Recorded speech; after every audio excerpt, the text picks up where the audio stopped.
Jitendra Gohil is Chief Investment Strategist at Kotak Alternate Managers. He's with us here to take some questions. Jitendra, great to have you back on the program. Thanks very much. Prashant this side. Just a quick sense in terms of how you are, how you reading the market. And this is a question I've asked a few others as well. Let's assume that everything else remaining same. Market sort of is pretty much at all-time highs. The Nifty is 200-300 points away. You get a decent we got strong numbers for the NDA on the 4th of June. Is the market looking primed for some fast gains from there over the next couple of days, or you think where does that leave us in that sense, Jitendra, near term? Hi, Prashant. I think it's been quite some time that we haven't interacted. Thank you for inviting me on your show. So first of all, I think the interesting part about India is the fundamentals, macro fundamentals are extremely strong. We think that, yes, market is expecting NDA to form the government and the continuation of policy. That's what market is interested in. And hopefully we see this mandate coming in again, and that might lead to more confidence in India's growth story. But when I look at, apart from political noise, and if I look at purely from a fundamental perspective, I think from a growth side, we might see more surprises, right? So there are a lot of debate whether these numbers to be trusted. But I think we have doing pretty good. Look at the power demand, look at the PMI numbers, airline companies, they are doing pretty good, hotels, even rural side, if I look at the two-wheeler sales, which were languishing, now that have started picking up, and rural demand, as per the FMCG demand, has also started to pick up, and it's growing now faster than the urban side. So net, I think the growth which was lopsided, growth which was mostly investment-led, and now we are seeing slowly, gradually, that is percolating down to the real economy. And that is where I think the interesting part will come up. Now, coming to other factor, if I look at the global perspective as well, when we started the year, market was expecting 6 rate cuts from Federal Reserve. And today we are talking about a 1 or 2 maximum rate cut. And even some analysts are expecting rate can see higher, or rate might go higher from here. But I feel that all this noise, one thing is sure, that the earnings have remained pretty robust. Nifty is trading at 19 to 20 times P ratio, and we have been mentioning this in the past that Nifty can trade even higher valuation. So I'm not very much worried about the valuation part, on the earnings part, on the macro part. But from a sentiment perspective, I think there could be some downturn. But on that basis, we think that it would be a buy on dip kind of a market, unless we see a kind of a major disappointment on 4th of June. What about FPI selling? Do you see FIs resuming purchases in the Indian markets post the election? Reema, see, there are a few things that we look at from FPI perspective. One is the total ownership of FPI is currently around 17 to 18% of BSE 500 companies. And that is at an 11-year low. It used to be somewhere 22%. Now it has gone down to almost 17%, partly because they have sold and partly because the retail and DIs have actually gained share in terms of overall ownership.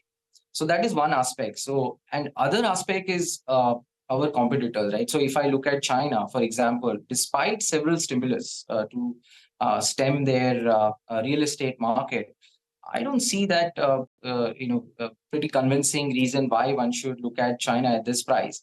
Despite all this stimulus, their earnings have remained pretty benign, and also there is this trade tension with the US going on. Recently, they laid tariffs. So I think from market perspective, India's positioning for FPI still remains very strong. And after election, I think once the confidence returns, FPI will have to look at India from a different lenses, as I think we are up for some more surprises in terms of macro. Second, I think in the second half, there is some chance that, look, RBI has been pretty tight in their monetary policies. And if India does not grow at around 7, 8, or even 9%, I would say, will not be creating enough jobs. And hence, I feel that somewhere growth stimulus needs to be there from RBI's perspective. And hence, I think in the second half, we might see even more traction coming in for the equity side. Hi Jitendra, good afternoon and good to see you. And Nigel on this side. You know, that point on China, people still believe that the economic data is not showing up, but there's enough of constraints globally with regard to supply of metals. And that's why there's been a big party out here. We've seen it in the past that sometimes this party doesn't end well, but for the time being, the street believes we've got a couple of years of runway. Are you in the camp? Would you play the metals theme? Of course, I think this is a strong story that is playing out, and hopefully that continues. So, Nigel, what we have been talking to our investors is like because of ESG, because of constraint in terms of funding, metals mining industry, the capex was benign over the past few years, and now we are seeing the demand is it's strong, while the supply side we are seeing some constraints.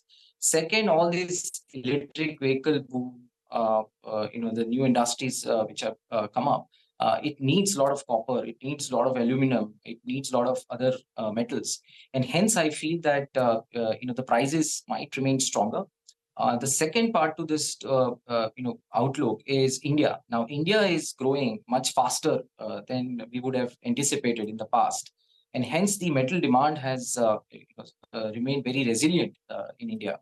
Real estate, for example, the industry has clocked significant sales, right? So one of the largest, real estate company had a pre-sales guidance of just around 15,000 crores of, pre-booking. At the end of fiscal year FY24, they clocked somewhere 22,000 crores of sales. Now, this is a significant jump, 60% outperformance in their own guidance. So I think this demand momentum should continue. We have seen that the domestic steel prices have started to firm up and the cost pressures are coming down. And the other thing is the balance sheets. I think look at the steel companies and the metal companies, their balance sheets have improved over a period of time. And hence, I think from fundamental perspective and from a tactical perspective as well, metals mining, including coal and all these companies, we are extremely positive.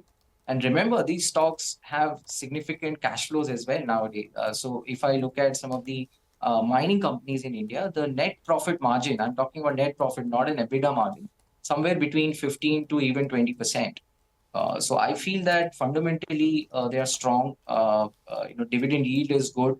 And in this kind of environment where everything is so expensive, if you're getting metal mining companies where the fundamentals are strong, I feel that it's a good buy. And hence we remain positive here. Got that, Jitendra. So you're positive on metals. Another area I think that you still like is manufacturing and capex. But let me ask you for some more sort of details over there, because this is a very wide theme. Stocks have also run up a lot, including, of course, capital goods stocks or some of the other themes as well. So how would you play manufacturing from here on? And how are you dealing with valuations, which may seem elevated in some cases? Yeah, so we bang on. So I think there are a few things that we look at from manufacturing perspective. One is definitely there's a lot of push towards manufacturing, and everyone is recommending today manufacturing, defense, capital goods.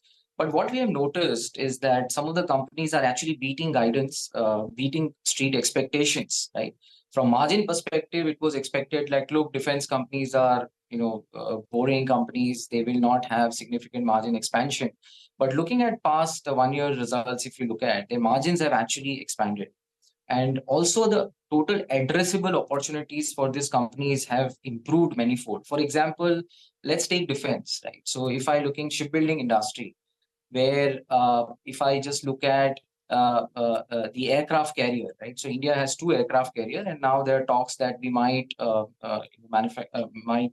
launch one more, where the order size could be somewhere around 40 to 50,000 crores. So to build one aircraft carrier, government will have to spend 40 to 50,000 crores. And as we grow from a 4 trillion economy to almost 7 or 10 trillion economy in the next decade or so, we will need to spend a lot in terms of our security needs, maritime security. And in that bargain, if we have 1 or 2 or even 3 more aircraft carriers over the next 10, 15 years, I think this is a kind of a structural opportunity. Second, once these orders are given to these companies and they build, these massive warships and aircrafts, then the maintenance comes into picture, and where the maintenance margins are actually double, or in fact much higher than the OEM. So I think maintenance is also the recurring kind of cash flow generating opportunities for these defense companies. So we remain positive. We have been very, very positive in terms of aircraft manufacturers for the past several years. And we think that, look, valuation is going to remain elevated. Remember once even FMCG companies were trading at 20 times P ratio, which actually saw upgrades and they started related. They related to almost 60 times P ratio, right? So 3x.